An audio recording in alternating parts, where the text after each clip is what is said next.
I was working as a security guard at a small, rundown hospital on the edge of town. It wasn't the kind of place you'd want to end up if you were sick. The building was old, the lights flickered constantly, and the whole place had this eerie vibe that I couldn't quite shake, but it was a job, and I needed the money, so I took it. My shifts usually started at PM and ended at AM. It was mostly uneventful. I'd walk the halls, check the cameras, and occasionally deal with a drunk or two who wandered in from the street. Nothing too crazy, but there was one wing of the hospital that always gave me the creeps: the East Wing. It had been closed off for years, ever since the funding ran out. The doors were locked, the windows boarded up, and no one was supposed to go in there. But the stories about that wing, they were enough to make anyone uneasy. The nurses whispered about it during their breaks, trading ghost stories about what happened there before it was shut down. Some said it was used as a psych ward, where the patients were mistreated and neglected. Others claimed it was haunted by the spirits of those who died there under mysterious circumstances. I didn't put much stock in ghost stories, but the East Wing had a way of making you feel watched, even when you knew you were alone. It was a freezing night in December when it happened. The kind of night where the cold seems to seep into your bones no matter how many layers you're wearing.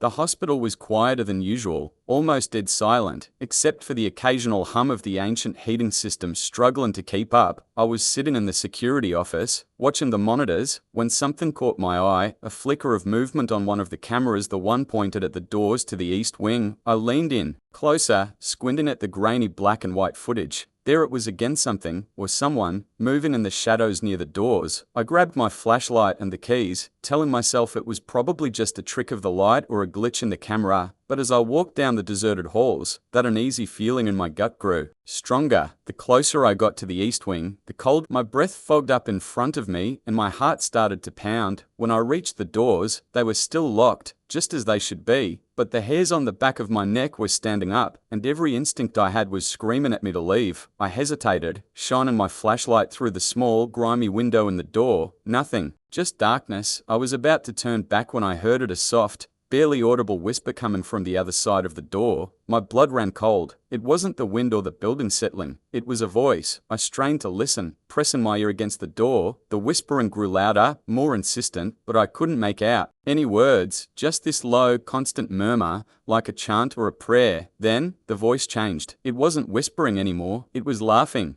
A soft, chilling giggle that sent a jolt of fear through me. I stumbled back, nearly dropping the flashlight. The laughter echoed in my ears, growing louder, more distorted, until it was a full-blown cackle. It was coming from all around me, from inside my head, everywhere at once. I fumbled with the keys, trying to lock the door again, but my hands were shaking too badly. The laughter wouldn't stop. I could feel something watching me, something standing just on the other side of that door, grinning, mocking me. I finally managed to get the key in the lock and turned it, but as I did, the laughter stopped. Dead silence. I stood there, frozen, for what felt like an eternity, waiting for anything to happen, but there was nothing, just the sound of my own ragged breathing. I backed away slowly, never taking my eyes off the door, and then I didn't stop until I was back in the security office, slamming the door behind me and locking it. I spent the rest of my shift huddled in that office, watching the monitors with the lights on, jumping at every little noise. When the morning guard arrived to relieve me, I didn't say a word about what happened. I just handed him the keys and walked out. I quit the next day. They asked why, but I didn't give them an explanation. How could I? How do you explain something like that? That night still haunts me, the memory of that laughter echoing in my mind. I haven't worked a night shift since, and I never will again. Whatever was in that East Wing, whatever was behind that door, it wasn't human, and it's still there, waiting in the darkness, laughing at anyone